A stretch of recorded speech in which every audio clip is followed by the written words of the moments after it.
ফয়জুল করিমের বক্তৃতার কারণে নাস্তিকদের আরামের ঘুম হারাম হয়ে যায়, কথা বলে ঠিক কি না? কোন জালিমের রক্ত চক্ষু মুসলমান ভয় পায় না, কথা বলে ঠিক কি না? যখন কোরআনের কথা বলতে যাই কেউ আমাদের ঘাড় মটকাইতে চায়।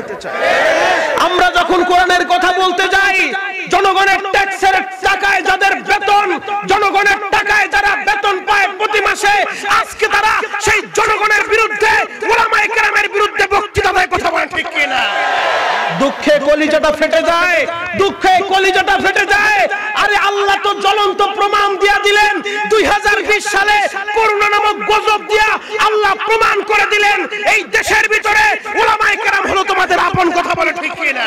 জ্ঞানগর্ভে আলোচনা করার জন্য অনুরোধ করছি। আসসালামু আলাইকুম ওয়া রাহমাতুল্লাহি ওয়া বারাকাতুহু। আপনারা সবাই কেমন আছেন?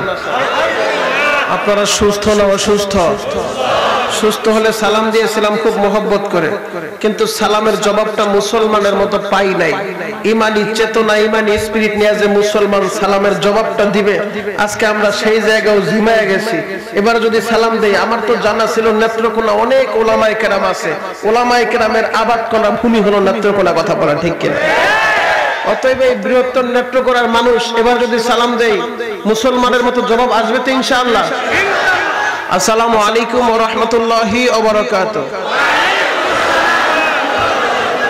প্রথমে জানতে চাই আমরা মুসলমান, এতে কোনো সন্দেহ আছে? আরো জোরে বলেন, সন্দেহ আছে? আমাদের আল্লাহ কয়জন? সবাই বলেন আরো জোরে। ঘুমাইছেনি? আল্লাহ কয়জন? কোনো সন্দেহ? আমাদের নবী এক, কোনো সন্দেহ আছে? ওলামায়ে কেরাম কথা বলেন, আমাদের নবী এক, কোনো সন্দেহ আছে? যে আওয়ামী লীগ করে তিনিও যে আমাদের মুহাম্মদুর রাসূলুল্লাহ সাল্লাল্লাহু আলাইহি ওয়াসাল্লামের উম্মত, যারা বিএনপি করে তারাও নবীর উম্মত, কথা বলেন ঠিক কি না? কোনো সন্দেহ আছে? আমাদের আল্লাহ এক, আমাদের নবী এক, আমাদের আল্লাহ যেই কিতাব আমাদেরকে দিয়েছেন ধর্ম গ্রন্থ আল কোরআন, সেটাও এক, কথা বলেন ঠিক কি না? কোনো সন্দেহ? আমাদের আল্লাহ এক, আমাদের নবী এক, আমাদের কিতাব এক, আমরা যেই দিকে ফিরে নামাজ পড়ি কিবলা আমাদের কাবাটাও এক, কথা বলেন ঠিক কিনা? ও মুসলমান ইমানদার, দলাদলি সব ভুলে যান। পলিটিক্যাল হিসেবে আমরা রাজনৈতিক এক এক ভাই এক এক দল করতে পারি, এটা ব্যক্তিগত ব্যাপার। আমি কোন রাজনীতির কথা বলতে আসি নাই, কোন দলের বিরুদ্ধে বলতে আসি নাই, কোন দলের দালালি করতেও আসি নাই। তবে আমরা মুসলমান, এ দেহে যতদিন প্রাণ পাখি থাকবে হকের কথা, কোরআনের কথা আমরা বলবোই, কথা বলেন ঠিক কিনা? কোন জালিমের রক্ত চক্ষু মুসলমান ভয় পায় না, কথা বলেন ঠিক কিনা? আজকে আমরা মুসলমান, আমরা যখন কোরআনের কথা বলতে যাই কেউ আমাদের ঘাড় মটকাইতে চায়।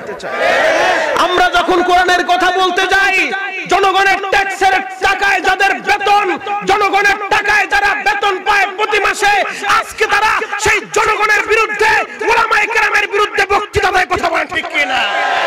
দুঃখে কলিজাটা ফেটে যায়, দুঃখে কলিজাটা ফেটে যায়।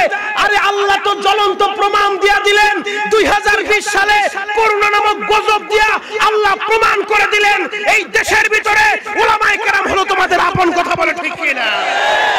নেতা মারা গেছে, কর্মী জানাজায় আসে নাই, কর্মী মারা গেছে, নেতা দেখতেও যায় নাই। ভাই মারা গেছে, ভাই তার ভাইয়ের জানাজায় যায় নাই, দাফন করতে যায় নাই। বাবা মারা গেছে, সন্তানেরা বাবার লাশটা দাফন করতে যায় নাই। আমাদের কাছে রিপোর্ট আছে, উলামায়ে কেরামকে তারা ফোন দিয়ে জানায় দিছে, হুজুর আমার বাবার লাশটা অমুক ঘরে পড়ে আছে, আপনারা তাড়াতাড়ি নিয়ে যান, আমার বাবারে গোসল করা জানাজা পড়ে দাফন করে দেন। উলামায়ে কেরাম নিজের জীবন বাজি রেখে নিজের জীবনের দিকে তাকান নাই, নিজের ছেলের দিকে তাকান নাই, মেয়ের দিকে তাকান নাই, করোনা আক্রান্ত হবেন সেই দিকে তাকান নাই। উলামায়ে কেরাম নিজের জীবন বাজি রেখে ওই সমস্ত করোনা রোগীদেরকে, করোনার লাশদেরকে এই হাত দ্বারা উলামায়ে কেরাম গোসল দিয়েছে, উলামায়ে কেরাম জানাজা দিয়েছে, উলামায়ে কেরাম দাফন করেছে, কথা বলে ঠিক কিনা? এটা হলো করোনাকালীন সময় উলামায়ে কেরামের অবদান। আর আজকে যারা উলামায়ে কেরামের ঘাড় মটকাইতে চাও, উলামায়ে কেরামের হাড্ডি গুড্ডি ভেঙে দিতে চাও, উলামায়ে কেরামকে এদেশ থেকে চলে যেতে বলো। তোমাদের অবদান ছিল চাল চুরি, তেল চুরি, তোমাদের খাতের নিচে তেলের খনি পাওয়া গেছে, চাউলের খনি পাওয়া গেছে, কথা বলে ঠিক কিনা?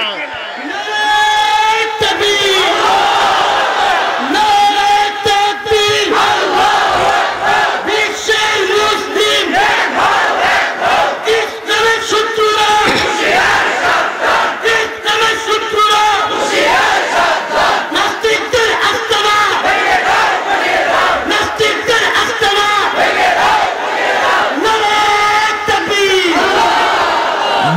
আমার, আপনারা কি ভয় পাইতেছেন?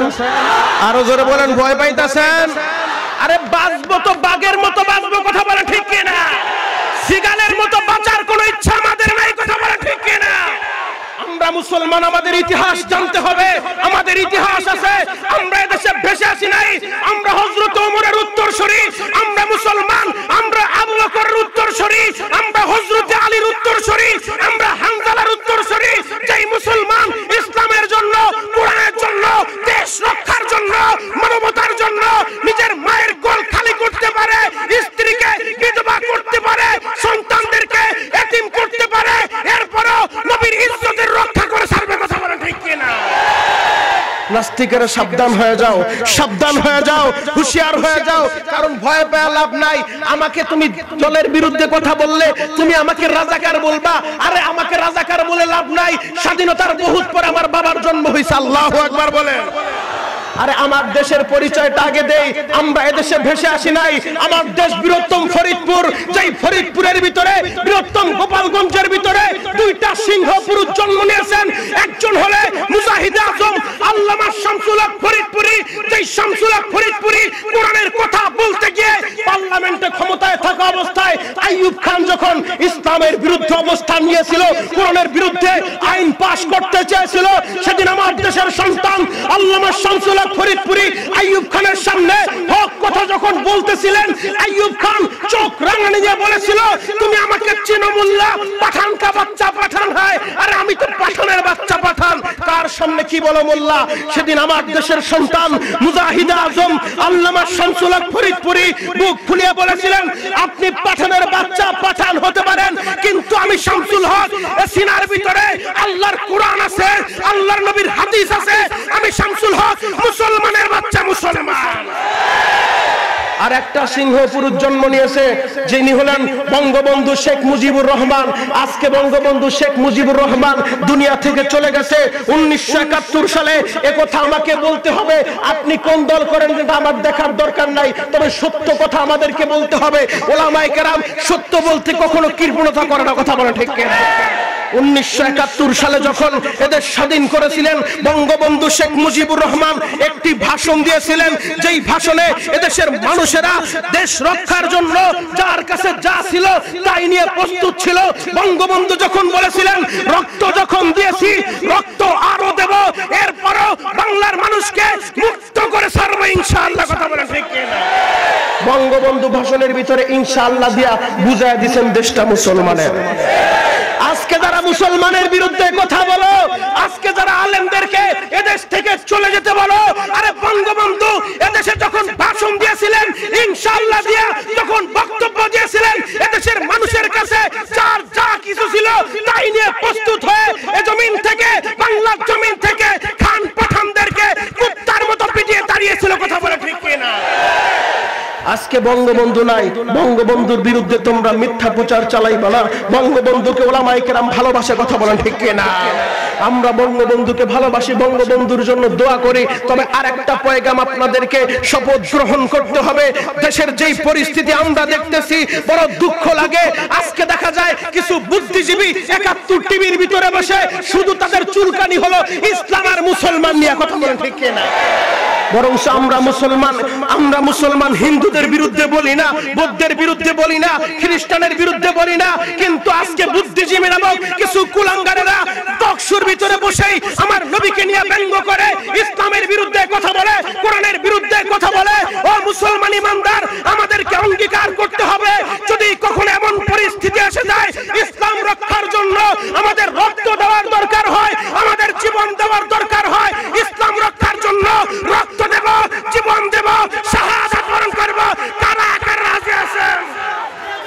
আগমন শুভেচ্ছা স্বাগতম, জাদু হুজুর আগমন শুভেচ্ছা স্বাগতম, মাতৃ কমিটির পক্ষ থেকে লাল গোলাপ শুভেচ্ছা, আলিমুলের পক্ষ থেকে লাল গোলাপ শুভেচ্ছা, ভাইয়ের কল্যাণ পক্ষ থেকে লাল গোলাপ শুভেচ্ছা, নেতৃত্বের পক্ষ থেকে লাল গোলাপ শুভেচ্ছা। নারায়ে তাকবীর, আল্লাহু আকবার। আল্লামা ইলিয়াসুর রহমান জিয়াদি সাহেব চলে এসেছেন, সকলে বলেন মারহাবা।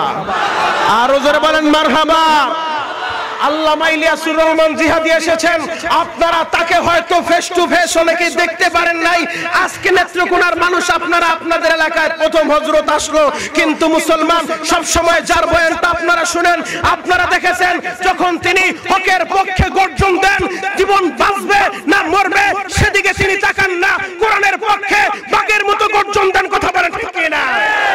আজকে আল্লামা জিহাদি গর্জন দেয়, আল্লামা বাবুনগরী গর্জন দেয়, আল্লামা মামুনুল হক গর্জন দেয়। উলামায়ে কেরামের এই গর্জনের কারণে নাস্তিক আর মুরতাদেরা তেমন কিছু করতে সাহস পায় না। কথা বলেন ঠিক কিনা? উলামায়ে কেরাম এই গর্জনগুলো না দিত, উলামায়ে কেরাম যদি হকের পক্ষে কোরআনের পক্ষে কথাগুলো না বলতো, তাহলে নাস্তিক আর মুরতাদেরা যেইভাবে উঠে ঘুরে লেগেছে, তাদের টার্গেট একটাই, এদেশ থেকে তারা কোরআনকে মাইনাস করতে চায়, ইসলামকে মাইনাস করতে চায়। কথা বলেন ঠিক কিনা? পরিশেষে আমরা আল্লামা জিহাদি সাহেবকে সামনে নিয়ে একটা অঙ্গীকার করব, ও মুসলমান ইমানদার, ও নেত্রকোনার মুসলমান, আমি আপনাদের কাছে জানতে চাই, জীবনের দাম বেশি না ইমানের দাম বেশি? সবাই বলেন জীবনের না ইমানের? যদি আমাদের ঈমান রক্ষার জন্য উলামায়ে কেরাম ডাক দেয় নবীর ইজ্জতের হেফাজতের জন্য, উলামায়ে কেরাম যদি আপনাদেরকে ডাক দেয়, কারণ আমরা মুসলমান, আমরা আমাদের মায়ের চাইতে আমাদের নবীকে বেশি ভালোবাসি, আমরা মুসলমান, আমরা আমাদের বাবার চাইতে আমাদের নবীকে বেশি ভালোবাসি, আমরা মুসলমান, আমরা আমাদের ছেলের চাইতে আমাদের নবীকে বেশি ভালোবাসি, আমরা মুসলমান, আমরা আমাদের কলিজার চাইতে আমাদের নবীকে বেশি ভালোবাসি। কথা বলেন ঠিক কিনা? উলামায়ে কেরাম যদি আপনাদেরকে ডাক দেয়, উলামায়ে কেরামের ডাকে সাড়া দিয়ে নবীর ইজ্জতের হেফাজতের জন্য যদি কখনো উলামায়ে কেরাম ডাক দেয়, শাহজালালের বাংলায়, হাজী শরীয়তুল্লাহর বাংলায় যদি কোনো কুলাঙ্গার আমার নবীর বিরুদ্ধে কথা বলে, ইসলামের বিরুদ্ধে কথা বলে, এদেশ থেকে ইসলামকে মাইনাস করতে চায়, উলামায়ে কেরাম যদি আপনাদেরকে ডাক দেয় নবীর ইজ্জতের হেফাজতের জন্য, প্রয়োজনে কাপড়ের কাপড় মাথায় বেঁধে নিজের মায়ের কোলকে খালি করব, স্ত্রীকে বিধবা করব, সন্তানকে এতিম করব, এরপরও উলামায়ে কেরামের ডাকে সাড়া দিয়ে নবীর ইজ্জতের হেফাজতের জন্য কারা কারা রাজি আছেন? কারা কারা রাজি আছেন? নারায়ে তাকবীর! দুনিয়ার মুসলিম এক হও, এক হও, এক এক অ্যাকশন, এক এক অ্যাকশন, নাস্তিকদের বিরুদ্ধে ইসলামের শত্রুরা হুঁশিয়ার সাবধান। নারায়ে তাকবীর! কষ্ট পাইছে হয়ে যায়। কথা বলেন ঠিক কিনা? এক ফাইজুল করিমের বক্তৃতার কারণে নাস্তিকদের আরামের ঘুম হারাম হয়ে যায়। কথা বলেন ঠিক কিনা? এক বাবুনগরের হুঙ্কারে নাস্তিকদের পাতলা পায়খানা শুরু হয়ে যায়। কথা বলেন ঠিক কিনা? এজন্য উলামায়ে কেরাম হক কথা বলবে, হক কথা বলতে গেলে কখনো উচ্চ আওয়াজে বলতে হয়, কখনো নিচু আওয়াজে বলতে হয়। আল্লাহ তাআলা আমাদের সকলকে বুঝা এবং আমল করার তৌফিক দান করুক। সকলে বলেন আমিন। আর এই সমস্ত বুজুর্গদের জন্য দোয়া করব, যারা মাঠে ময়দানে কাজ করতেছে, ফিল্ডে কাজ করতেছে, আল্লাহ তাদেরকে তুমি লম্বা হায়াত দান করো। সকলে বলেন আমিন।